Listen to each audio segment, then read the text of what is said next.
ഞാൻ ബ്ലോഗ് എഴുതുന്നു പറഞ്ഞപ്പോ ഇവിടെ എല്ലാവർക്കും ഭയങ്കര പുച്ഛായിരുന്നല്ലോ. ഇപ്പൊ എന്തായി? എന്തായി? അടി വാങ്ങി കൂട്ടുവോ? അടിയല്ല, അവാർഡാ വാങ്ങിച്ചു കൂട്ടാൻ പോന്നെ. നീയൊന്നും ഒരു തവണ പോലും എന്റെ ബ്ലോഗ് വായിച്ചിട്ടില്ലല്ലോ. നോക്ക്, എത്ര പേരാ എന്റെ ബ്ലോഗ് വായിച്ചിട്ടില്ലേന്ന്. വിരളിൽ എണ്ണാവുന്നതിൽ കൂടുതലുണ്ടോ അതോ 10-15 പേരുണ്ടോ? ഒരു കലാകാരൻ ഈ വീട്ടിലുണ്ടായിട്ട് ഇതുവരെ ആരും എന്റെ കഴിവ് അറിഞ്ഞിട്ടില്ല. കഷ്ടം. ഇത് കണ്ടോ, ഒരു കമന്റ്സ് ഒക്കെ നോക്ക്. ഞാൻ വായിക്കാം. ഇത് അശ്വിന്റെ കമന്റാ. അശ്വിൻ IAS പഠിക്കുന്ന പയ്യനാ. ഇവൻ അല്പം ചിരിക്കാനായിട്ട് എന്റെ ബ്ലോഗ് എപ്പോഴും വായിക്കുത്രേ. അവൻ താഴെ നന്ദിയും പറഞ്ഞിട്ടുണ്ട്. എവിടെ നോക്കട്ടെ. ദാ. വാവ്, 15,700 ഫോളോവേഴ്സ്. ഗ്രേറ്റ്. നോക്കട്ടെ എന്തൊക്കെയാ വേറെ കമന്റ്സ്. ഇതിൽ സിനിമയിൽ എടുക്കാൻ പറ്റിയ തമാശകളുണ്ട്. വിഷ്ണു. ഓക്കേ. ലൈഫിൽ ഇത്രയും ചിരിച്ചിട്ടില്ല. മെഹബൂബ്. മെഹബൂബിന്റെ ഒരു കാര്യം. ആനന്ദിന്റെ ഫോൺ നമ്പർ കിട്ടുമോ? ഷാരി. കൊള്ളാവല്ലോടാ നീ. പെണ്ണുങ്ങളൊക്കെ വീഴ്ത്തി കളഞ്ഞല്ലോ. നീ എന്താ എന്റെ ബ്ലോഗിനെ പറ്റി വിചാരിച്ച പാറു? സത്യത്തിൽ ആനന്ദ് ടിൻഡുമോന്റെ ബ്രദറാണോ? സീരിയസ്ലി? അത് കലക്കി. ഇതാരാ കമന്റ് എഴുതിയിരിക്കുന്നത്? സാബു. Seriously thanks Sabu. എന്താ നീ എന്റെ ബ്ലോഗ് ഒറ്റം കയറി വായിച്ച? അതല്ല, പിന്നെന്താ? ദേ ഒരു കമന്റ്. എന്താ വായിക്ക? സത്യത്തിൽ ആനന്ദ് എന്നൊരാളുണ്ടോ അതോ ഇല്ലയോ? ഇല്ലെങ്കിൽ ആരാണ് ഈ ബ്ലോഗിന്റെ സൃഷ്ടാവ്?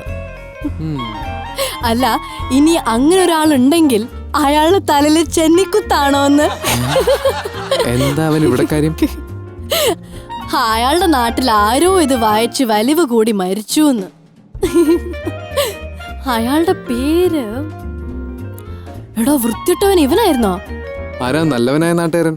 ആ നാട്ടുകാരൻ വേറെ ആരുമല്ല, നിന്റെ ക്ലോസ് ഫ്രണ്ട് ടോണി. ഓ എന്റെ നാരായണ, അവനെ മൂർഖം കുത്താതെ കാത്തോളണേ. എടാ, ഇനി നീ അത് പറയരുത്. മൂർഖൻ കടിക്കുന്നേക്കാട്ടും വലിയ ശിക്ഷ അവൻ ഈ ബ്ലോഗ് വായിച്ച് കിട്ടിയത്. നീ അത് പറഞ്ഞോ? നാളെ ഞാൻ ഫേമസ് ആവുമ്പോ കാണിച്ചു തരാട്ടാ. പരിചയമില്ലാത്ത നമ്പറാണല്ലോ. Hello, blogger Anand here. അതെ. ആ ഓ ആയിക്കോട്ടെ, സമ്മത. ഓ താങ്ക് യു. എടാ, ആരാടാ വിളിച്ചേ? എന്താ പറഞ്ഞേ? എടാ ആനന്ദേ, ആരാ വിളിച്ചേ? പ്രശസ്തി വന്നു, ഞാൻ ഫേമസ് ആയി. നീ എന്തായി പറയുന്ന? ആരാ വിളിച്ചേ? ഏതോ മാഗസീനാ. അശ്വതി, ഈ എളിയ കലാകാരന്റെ ഇന്റർവ്യൂ എടുക്കാൻ വരിക. ഹോ, ഭാവിയുടെ വാഗ്ദാനമായ ആനന്ദ് ശശിധരന്റെ ആദ്യത്തെ ഇന്റർവ്യൂ. യെസ്! എടുത്തോ. ഓക്കെ. ഹായ് ആനന്ദ്, നമുക്ക് തുടങ്ങാം. ഞാൻ റെഡി. ബ്ലോഗ് എഴുതാൻ തീരുമാനിച്ചതിന് പിന്നിലെ കഥ എന്താണ്? ബ്ലോഗ് എഴുതാൻ ഒരുപാട് കാരണങ്ങളുണ്ടായിരുന്നു. അതിലിപ്പോ ഏത് കാരണം ഞാൻ പറയാ? പ്രധാന കാര്യം പറഞ്ഞാ മതി. ബ്ലോഗ് എന്ന് പറഞ്ഞാൽ എഴുതാനുള്ളതെന്ന് പറഞ്ഞ ആദ്യത്തെ ദിവസം തന്നെ ഞാൻ ആദ്യത്തെ ലേഖനം എഴുതി. ഗ്രേറ്റ്. ബ്ലോഗിൽ ഇടയ്ക്കിടയ്ക്ക് എടുത്തു പറഞ്ഞൊരു പേരുണ്ട്, റോയ്ച്ചൻ. ആരാണ് അദ്ദേഹം? അത് ടോണിയുടെ ഏട്ടൻ. ആരേ ടോണി? ടോണി എന്റെ ഓർക്കുഡ് ഫ്രണ്ടാ. ഞാൻ എന്റെ ബ്ലോഗിൽ എഴുതിയിരുന്നു ടോണിനെ പറ്റി. ഓ, കാസനോവ. അതെ, സൊമാലിയൻ കാസനോവ. ബ്ലോഗിൽ അടുത്തത് സിനിമയെ കുറിച്ചാണെന്ന് പറഞ്ഞു. അത് നെഗറ്റീവ് വശങ്ങളാണോ പോസിറ്റീവ് ആണോ? പറടാ, ഉത്തരം പറടാ. തീർച്ചയായിട്ടും പോസിറ്റീവ്. അല്ലാതെന്താ? മലയാള സിനിമയെ കുറിച്ച് കുറച്ചു മുമ്പ് എഴുതിയിട്ടുണ്ട്. അതിൽ നെഗറ്റീവാണ് കാണാൻ സാധിച്ചത്. അതിനെക്കുറിച്ച്? അത് പിന്നെ എനിക്ക് നടനായ ഒരു അച്ഛനില്ലാത്തതാണോ പ്രശ്നം എന്ന് എനിക്ക് അറിഞ്ഞൂടാ. ഞാൻ ഈ ഇടയ്ക്കൊരു പരസ്യം ചെയ്തിരുന്നു. അത് TV-യിൽ വരുമ്പോ ആ പരസ്യം കാണാനായിട്ട് ആൾക്കാർ കാത്തിരിക്കാന്നാ ഞാൻ കേട്ടെ. അതിനർത്ഥം എന്താ? അതിനർത്ഥം എന്താ? ആരാധകര്, ആൾക്കാർക്ക് എന്നോടുള്ള ഇഷ്ടം. ഹോ, ഇക്കണക്കിന് ഞാനൊരു സിനിമ ചെയ്താ എന്താ എന്റെ സ്ഥിതി? അതുപോട്ടെ, ഞാനിങ്ങനെ ചാൻസ് ചോദിച്ചു നടക്കാന്ന് പറഞ്ഞാ ഇവിടുത്തെ സ്ഥിതി എന്താ? ബ്ലോഗിൽ ഞാൻ ഉൾപ്പെടെയുള്ള ഫാൻസിന് ഈ വർഷം താങ്കളുടെ ഒരു സിനിമ പ്രതീക്ഷിക്കാമോ? എനിക്കറിയില്ല. എല്ലാരും വിചാരിക്കുന്ന മാതിരി ഡേറ്റ് കൊടുക്കാത്തോണ്ടൊന്നല്ല. സത്യം പറഞ്ഞ എന്റെ അടുത്ത് ഏറ്റവും കൂടുതലുള്ള ഡേറ്റാ.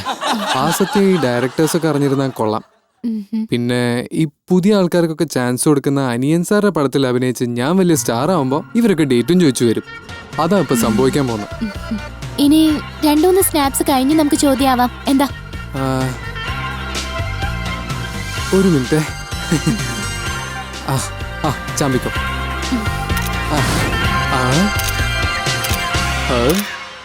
നിങ്ങൾ എന്നെ സമയത്തിന് അറിയിച്ചത് ഇല്ലല്ലോ. So it's your fault. Okay, അല്ലാതെ ന്യായീകരിക്കാൻ ശ്രമിക്കരുത്. ശരി, ഞാനിപ്പോൾ സംസാരിക്കാൻ പറ്റിയ മൂഡിലല്ല. ഞാൻ വിളിക്കാം. Okay, bye. സാറേ കോഫി.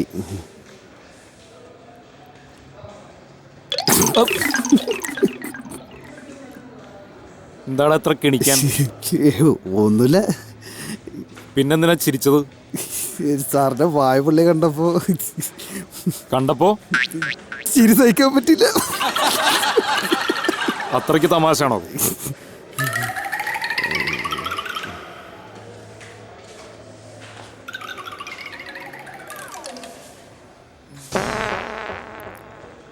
ഇതെന്താണത്?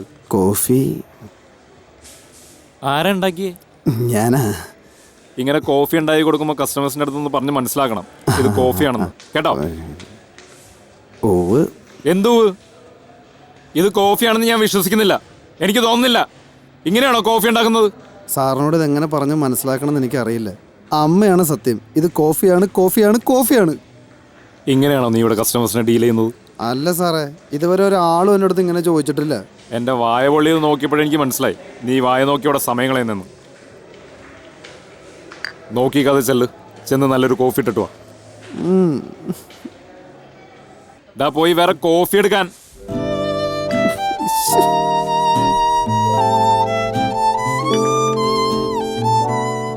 റോയിച്ചൻ ഇന്ന് ഇടം തിരിഞ്ഞാണോ എണീറ്റത്? അനിയൻ ചെക്കനോടുള്ള കലിപ്പ് എന്നോട് തീർക്കുക. എൻ്റെ കാര്യത്തിൽ ഇന്നൊരു തീരുമാനമാകും. എന്താടാ ഒറ്റയ്ക്കിരുന്ന് സംസാരം? വല്ല പ്രശ്നമുണ്ടോ? ഈ റോയിച്ചിന് ഇത് എന്നാ പറ്റി? റോഹിച്ചിന് എന്ത് പറ്റി? അതല്ല ഞാൻ അങ്ങോട്ട് ചോദിച്ചത്. എനിക്കറിയാം എന്ത് പറ്റിയെന്ന്. എനിക്കും അറിയില്ല, പക്ഷെ എന്തോ പറ്റിയിട്ടുണ്ട്. എന്താ പറ്റിയ? അല്ല നിനക്കെന്താ പ്രശ്നം? എനിക്കൊന്നും പറ്റിയില്ല, പക്ഷെ മിക്കവാറും പറ്റും. ഛേ, ഒന്ന് തെളിച്ചു പറ. ദേ, ഈ കോഫിക്ക് വല്ല കുഴപ്പമുണ്ടെന്ന് നോക്കി. ഇതില് ചൂടില്ല, വേറെ കുഴപ്പമൊന്നുമില്ല.